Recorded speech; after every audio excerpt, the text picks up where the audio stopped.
Vivre pour lui, c'est vivre pour le ciel.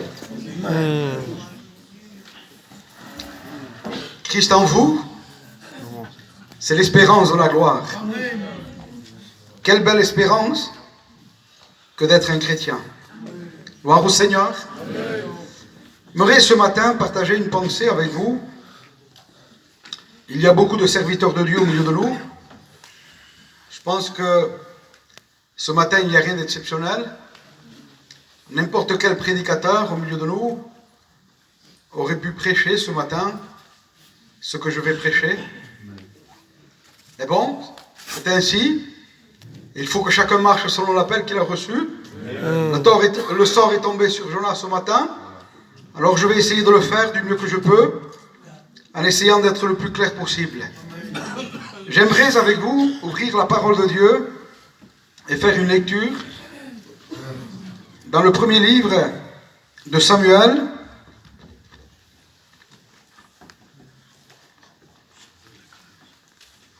deuxième livre de Samuel, au chapitre 1er, deuxième livre de Samuel, chapitre 1er, la fin du verset 19. C'est au sujet c'est la complainte de David au sujet de Saül. Vous savez qu'auparavant, quand quelqu'un mourait, donc il y avait des complaintes et des psaumes qui étaient composés en faveur de la personne qui partait. Et David compose. Et il dit comment des héros sont-ils tombés? Il parle de Saül et de Jonathan. Et 2 versets plus loin, il donne la réponse. Et il dit parce que l'huile a cessé de le oindre.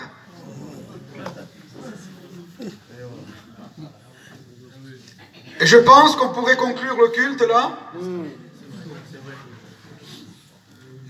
et dire, se remettre en question ce matin et dire où j'en suis avec l'onction que j'ai reçue. On va prendre un temps de réflexion ce matin et de dire qu'est-ce qu'il s'est passé pour que Saül perde l'onction. Je voudrais enlever l'écho parce que ça résonne et on a du mal à comprendre ensuite. Bon, c'est la salle qui résonne. C'est un peu comme ça. À Bellegarde, on a le même souci aussi. Saül, vous savez très bien que Saül était roi d'Israël, qui avait été roi par Samuel, et il était roi et il faisait sa fonction. Mais à un moment donné, il s'est trouvé face à une circonstance. C'était que le sacrifice était préparé. Il devait partir en guerre contre ses adversaires. Et il devait attendre que Samuel vienne, le sacrificateur Samuel, pour venir offrir le sacrifice, pour consulter l'Éternel avant de partir en guerre. C'était comme ça, c'était établi comme ça, et c'était les ordonnances de Dieu. Et voilà que le sacrifice est préparé, le peuple est prêt, les adversaires sont en face, mais Samuel a du retard. Il n'arrive pas au temps voulu. Et Saül attend 1 jour, 2 jours, 3 jours, 8 jours, 9 jours, et il attend. Et le sacrificateur n'arrive pas, ne vient pas. Et voyez-vous, à un moment donné, Saül est pris de panique, voyant que le peuple commence à se disperser, voyant qu'il y a du trouble, alors avec son impatience, alors il fait quelque chose. Il prend le sacrifice et il y met le feu. Et il vient d'y mettre le feu au sacrifice. En un mot, Saül vient de faire quelque chose, vient de prendre une place qui n'est pas la sienne. Et à ce moment-là, quand il offre le sacrifice, Samuel arrive et lui dit, Saül, qu'est-ce que tu as fait? J'aimerais dire quelque chose ce matin, que si Dieu nous a donné une place, il faut la saisir. Si Dieu nous a donné une place, il faut la garder. Mais si Dieu ne nous a pas donné une fonction ni une place, ne prenez pas le risque de la prendre. Parce que irrémédiablement, l'onction va s'arrêter. Dieu nous oint, Dieu nous bénit, Dieu nous épaule dans ce que Dieu nous demande. Et si Dieu nous demande d'être diacre, ne cherchons pas à être prédicateurs. Et si Dieu nous demande d'être trésorier, ne cherchons pas à être le diacre. Et si Dieu nous demande certaines fonctions, ne cherchons pas à remettre sur le dos des autres.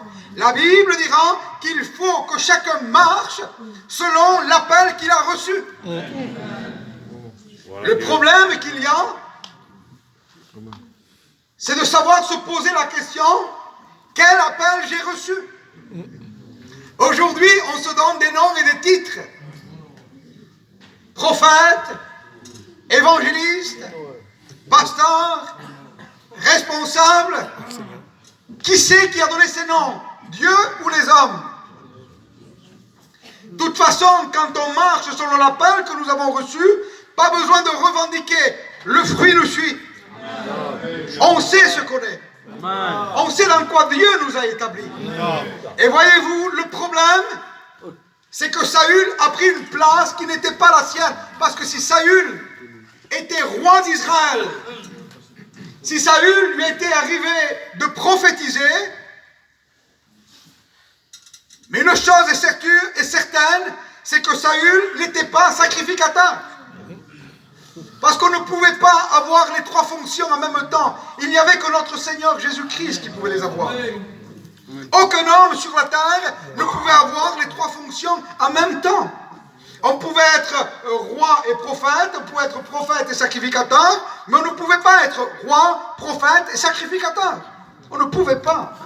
Parce que pour être roi, il fallait faire partie de la descendance de Juda. Il n'y avait que la tribu de Juda qui sortait les rois. Et pour être sacrificateur, il fallait faire partie de la tribu des Lévites. Alors comment expliquez-vous que notre Seigneur Jésus-Christ était prophète, il était sacrificateur et il était roi?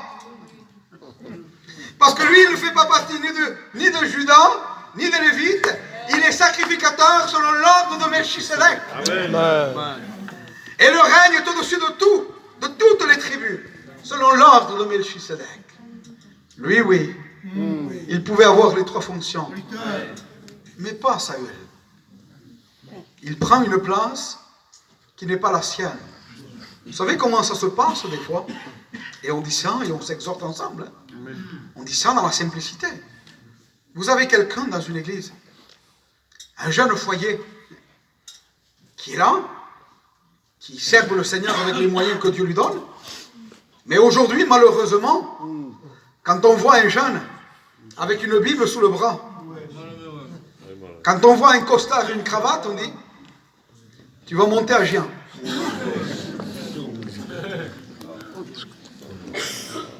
Alors lui, il ne demande rien. Il est heureux avec son salut, avec son foyer, avec ce que Dieu lui demande. Alors il vient à la réunion, il range les chaises pour le bénir, il est oint, il lave la salle, il est content. On le fait passer par les offrandes, c'est l'homme le plus heureux du monde. Alors quand il chante un cantique, il est ravi. Il en a assez, lui. Dieu est avec lui, l'onction l'accompagne et il est béni. Mais ce qui se passe, c'est que ceux qui sont autour, je vois, je ressens. Alors qu'est-ce qu'il fait, lui? Donc, comme il est fragile dans la foi, il croit tout ce qu'on dit. Ah oui, tu crois? Dieu me l'a révélé. Vous savez ce qui s'est passé il n'y a pas longtemps, là? Un prédicateur était invité dans une église à prêcher. Et il est venu, il n'était pas connu dans l'assemblée, et une sœur s'est approchée de lui, croyant que c'était un chrétien. Il dit, frère, Dieu m'a révélé qu'il t'appelle au ministère. Frère dit, oui, mais c'est bien ma sœur. Et quelques minutes après, le frère est monté pour prêcher l'évangile. On peut se tromper. Et on prend le risque de mettre en danger des frères qui ne demandaient rien. Il y a des appels. Il y a des hommes que Dieu a choisis. Il y a des hommes que Dieu a formés. Mais si ça ne vient pas de Dieu, la Bible nous exhorte à y renoncer. Il dit, vous savez que ceux qui enseignent subiront une condamnation plus sévère. Alors qu'est-ce qu'on fait? On prend ce jeune, on dit, allez, tu vas à l'école biblique. Tout content, il va à l'école biblique. Il va avec son foyer. Quand il revient, ce n'est plus la même personne. Et on commence à le regarder, il dit, mais pourtant, ce jeune, c'était un bon jeune avant. Il était soumis, il écoutait, il était utile dans l'œuvre. Mais après, c'est plus pareil. Il vient avec une Bible, avec un costume, il veut prêcher après. Et si Dieu l'a choisi, béni soit Dieu. Et s'il n'y a pas l'onction qui l'accompagne, parce que l'onction, ce n'est pas un mouvement, ce n'est pas une sensation, ce n'est pas une émotion. L'onction, c'est une approbation de Dieu. C'est une autorité que Dieu nous a donnée. C'est ça l'onction. C'est le don de gouverner. Et si on ne l'a pas reçu, on prêche, défaite. On prêche, défaite. On prêche, défaite. Après, il se décourage. Après, il y a des disputes dans le foyer. Après, il se dit, tu crois que Dieu m'a appelé au ministère? Tu crois? Et après, il y a de la jalousie. Parce que l'autre qui est appelé est monté. Et lui, quand il prêche, il y a du résultat. Qu'est-ce qui se passe? Ensuite, il y a du complexe qui vient. Il y a de la jalousie. L'orgueil est touché. Qu'est-ce que ça devient? Des dégâts ensuite. Et pourtant, il a commencé terrible dans l'église. C'était un jeune formidable qu'il fallait garder à sa place. On prend une place qui n'est pas la nôtre. Vous savez, dans le ciel, pourquoi l'humanité a été plongée dans la ruine? Pourquoi? Parce que le diable a voulu prendre une place qui n'était pas la sienne. Dieu l'avait établi à son rang. Il était porteur de lumière. Il s'appelait Lucifer. Il mettait le sceau à la perfection. Il était plus sage que Daniel. Il marchait au milieu des pierres étincelantes. Mais il ne s'est pas contenté. Il dit, je me lèverai. Il n'a pas dit si Dieu veut. Il dit, je me lèverai. Je serai semblable au Très-Haut. Je me lèverai. Jésus dit, j'ai vu Satan tomber du ciel comme un éclair. Celui qui s'élève, ce n'est pas un homme, c'est Dieu qui le rabaisse. Et quand c'est Dieu qui rabaisse, d'une importance. Jésus. Sa déchéance du ciel s'est répercutée sur la terre. Qu'est-ce qu'il s'est passé? Si tu manges de l'arbre, du fruit, tu seras comme Dieu. Ce qu'il avait fait tomber, lui. La convoitise qu'il a fait tomber, qui voulait être semblable au Très-Haut, il l'a transmis à l'homme et la femme. Il dit, si tu manges, tu seras semblable à lui, tu vas être Dieu. Tes yeux vont s'ouvrir, tu auras la connaissance. Qu'est-ce qui s'est passé? Alors, on sait tous, et on dit à la femme, si tu n'aurais pas mangé de l'arbre, on n'en serait pas là. N'est-ce pas? C'est ce qu'on reproche tous à Ève. C'est à cause de la femme. C'est à cause de la femme. C'est à cause d'elle. On pourrait ce matin réfléchir. Quand Dieu a dit à l'homme, Ève n'était pas là. Quand Dieu a donné le commandement et qu'il lui a dit, Adam, tu vois cet arbre, tu n'y mangeras pas. Qu'est-ce qu'il devait faire, Adam? Quand la femme a été mise à côté de lui, peut manger de tout, qui est. Deus nos todo nada. Allá voy pas ce qui va dire. C'est Dieu qui a commandé.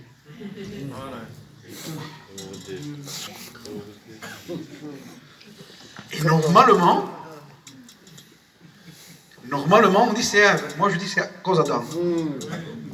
Il dit que si mes macho.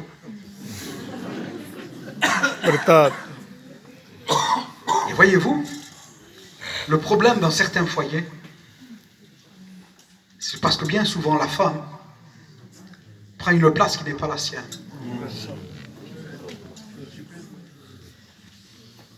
Comment? Quand le mari dit non, la femme elle dit oui.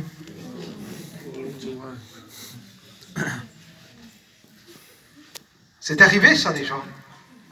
Le mari dit à son fils, le fils fait une bêtise, et il dit, que dans la casa, tu sors pas. Tu es puni. Comme un paillou. Mais la femme, elle, fais pescazo, papa. Fais pas attention, vas-y. Qui je suis alors moi? Qui sont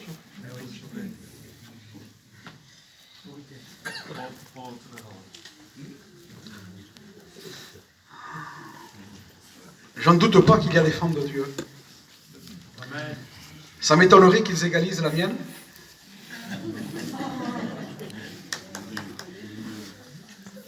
Ma femme, c'est quasiment la patronne de tout. Mais si moi je dis non, elle ne dira pas oui. Et si moi je dis oui, elle ne dira pas non. Parce que je sais ce que Dieu nous a demandé. Et je suis le chef de ma maison. Et j'ai une femme qui respecte sa place et qu'elle respecte ma place. Si vous voulez que les foyers marchent, sachons garder notre place. Pourquoi aujourd'hui tant de cassures dans les foyers? Pourquoi tant de conséquences sur les enfants? Pourquoi aujourd'hui tant de ruines?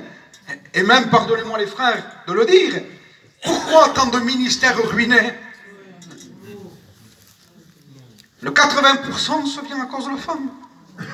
Vous avez des ministères, des hommes qui se lèvent, qui pourraient faire un travail extraordinaire dans l'œuvre de Dieu, parce que ce sont des hommes de Dieu, des hommes de prière, des hommes qui aiment l'œuvre de Dieu, mais à cause que leurs épouses ne veulent pas les suivre, ne veulent pas se soumettre.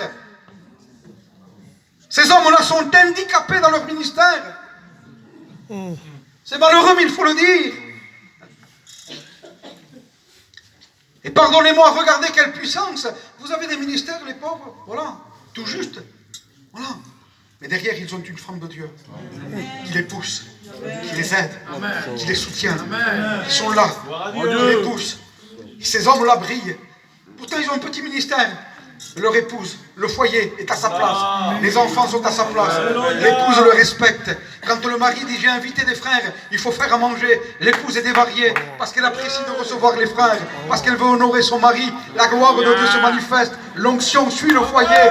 Les choses sont à sa place. La gloire de Dieu se manifeste. Il devient un témoin véridique et les âmes se sauvent. Les âmes se sauvent.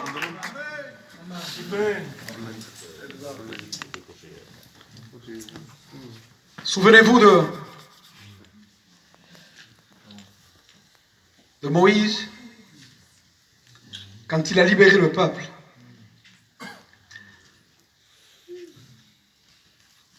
Quand Moïse a libéré le peuple, Dieu lui avait demandé certaines choses à Moïse, pour le peuple. Mais à un moment donné, Moïse, Dieu l'appelle sur la montagne pour prier. Et quand Moïse monte sur la montagne, il confie le peuple à son frère Aaron. C'était quasiment pareil. C'était son frère, faisait partie de la tribu des Lévites. C'était parce que Moïse avait des difficultés à parler, c'était la bouche de Moïse. C'est lui qui était son interprète. On pourrait dire que c'est pareil, Moïse, c'est pareil. Mais Dieu avait accordé la responsabilité du peuple à Moïse, pas à son frère Aaron. Et quand Moïse monte sur la montagne pour prier et qu'il confie le peuple à Aaron, irrémédiablement, dès que le peuple lui a dit, Aaron, il faut se faire un Dieu d'or qui nous prouve qu'il nous est sorti du pays de l'Égypte, sans résister. Aaron se plie à la volonté du peuple, et de là naît le veau d'or. Vous avez des places, des responsabilités que Dieu nous a confiées à nous. On doit faire valoir ce que nous avons reçu. Vous avez des ministères qui vont seconder des ministères et qui vont être un moyen de bénédiction pour le ministère. Vous avez des ministères qui suivent le pasteur, qui sont là et qui font un travail extraordinaire pour évangéliser, pour gagner des âmes, pour faire des visites, pour s'occuper de la jeunesse. Et Dieu bénit comme ça. Parce que c'est ce que Dieu leur a demandé. Mais le jour où ils sont pasteurs, et qu'ils prennent le contrôle de l'Église, on ne cherche pas à faire valoir la parole, on cherche à rester bien avec le peuple. Et ça, c'est l'un des plus grands dangers qu'il puisse y avoir pour un ministère. Faire plaisir au peuple. Alors quand ça va dans la direction de la volonté de Dieu, que Dieu soit béni, mais quand ça va à l'encontre de la parole de Dieu, qu'est-ce qui se passe? Corruption. Le veau d'or naît. Et c'est la ruine. La Bible dira que le peuple s'est levé pour se divertir, manger, boire et avoir du bon temps. Ça a été la ruine du peuple à cause d'un ministère que Dieu n'avait pas choisi pour garder le peuple. Attention les frères, à qui on confie les églises?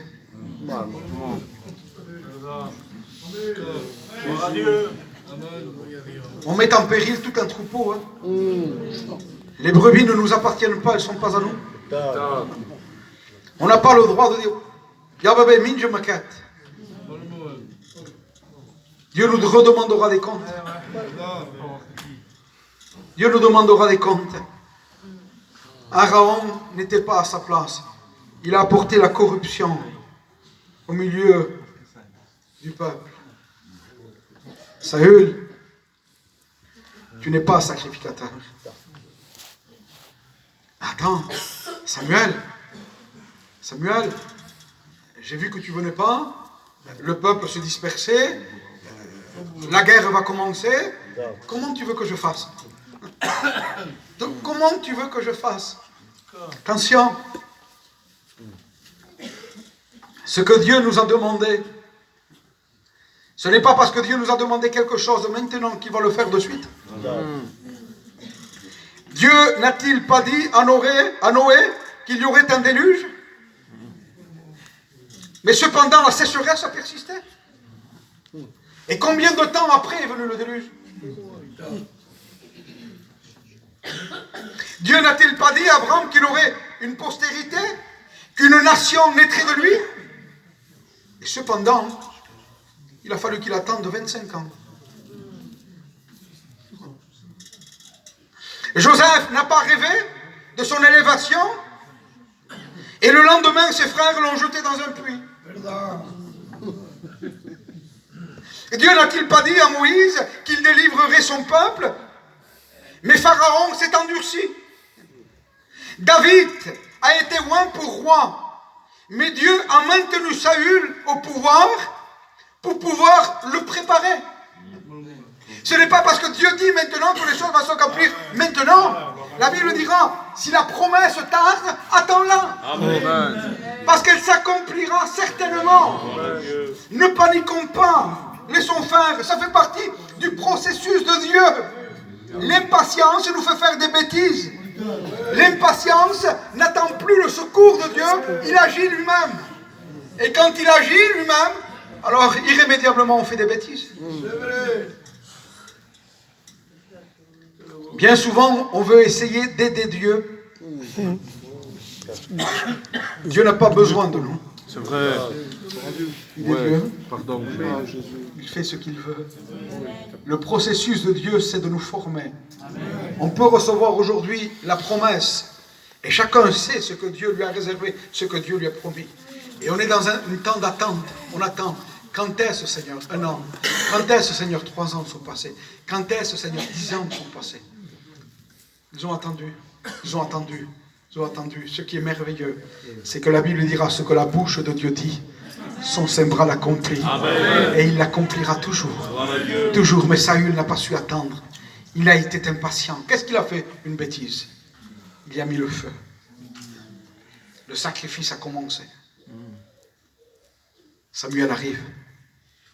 Qu'est-ce que tu as fait, Saül? Comment tu veux que je fasse? J'ai paniqué. La panique nous fait faire des bêtises. Nous fait perdre pied. Pour cela qu'il dit, il est bon d'attendre en silence le secours de l'Éternel. Fait une bêtise, il met le feu. Les conséquences sont dramatiques parce que l'onction s'arrête. Et quand l'onction s'arrête, ensuite, Saül part en guerre. Et quand il part en guerre, Dieu lui avait demandé de tout détruire, tout. Il dit, tu détruiras tout. Vous savez ce qui se passe? C'est qu'il se garde les meilleures brebis du troupeau pour lui, les meilleurs bœufs. Et à un moment donné, il revient, Samuel. Il dit, Saül, qu'est-ce que tu as fait? J'ai accompli la volonté de Dieu. J'ai fait tout ce que l'Éternel me demande. Et à partir du moment quand il dit ça, une brebis se met à bêler. Le bêlement des brebis se met à entendre.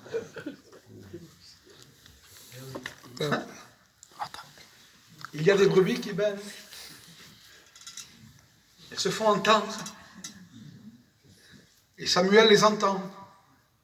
Il dit, alors qu'est-ce que c'est que ce bêlement de brebis que j'entends? Il dit qu'il offrit à l'Éternel ce qui était chétif et méprisable. Mais les bonnes brebis, il se les garde pour lui. Il devient égoïste.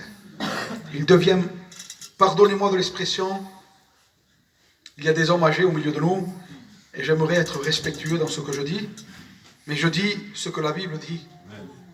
Saül est devenu menteur. Quand l'onction nous quitte, on ne sait pas ce qu'on peut faire. Vous savez ce qui m'est arrivé de dire? Il m'est arrivé de dire, l'homme le plus dangereux du monde, c'est l'homme charnel qui a perdu l'onction. Il devient dangereux.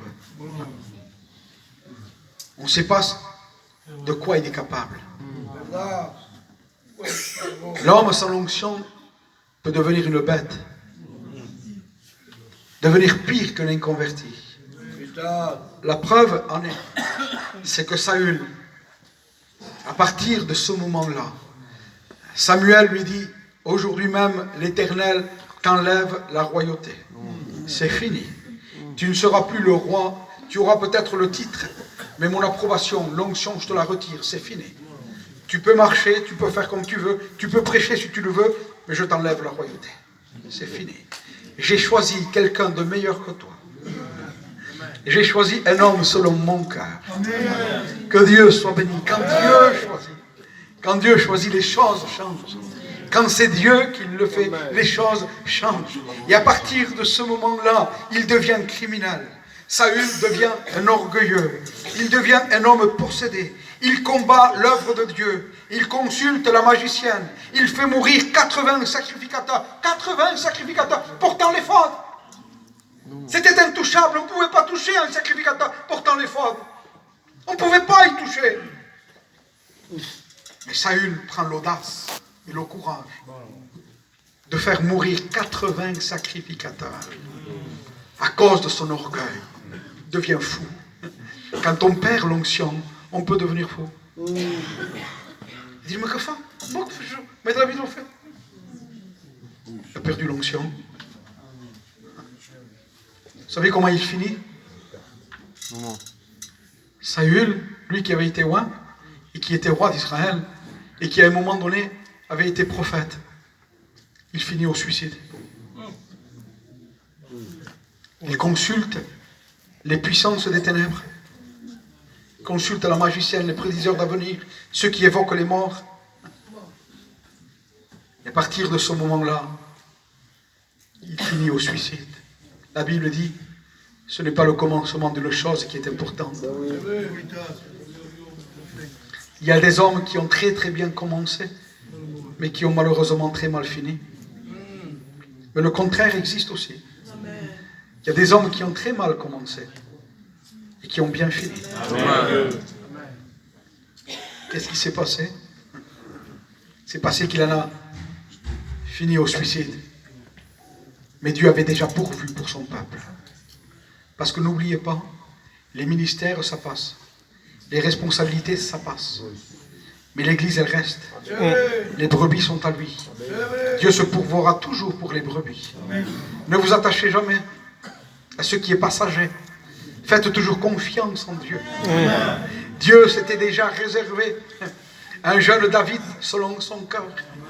Il se l'était gardé déjà. Élie dit, je suis resté moi seul. Non, non, Élie, tu n'es pas resté tout seul. Il y a 7000 hommes que je me suis réservés. T'inquiète pas, je ne suis pas à court pour mon œuvre. Je ne suis pas à court pour mon église. C'est mon œuvre, c'est mon église, ce sont mes brebis. C'est moi qui pourvois, c'est moi qui les bénis. C'est moi qui les oins, c'est moi qui les choisis. C'est moi qui fais. Toi, tu es pour un temps. Ensuite, tu vas passer. Qu'est-ce qui s'est passé? Fini du royaume de Saül. Et Dieu avait choisi un David. Amen. Et toutes les victoires de David étaient, tu induis ma tête et ma coupe déborde. Amen. Il savait, David, que toute sa réussite, c'était l'huile.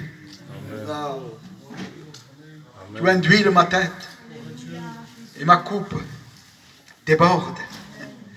Oui, il dit, le bonheur et la grâce m'accompagneront tous les jours de ma vie. Et j'habiterai dans la maison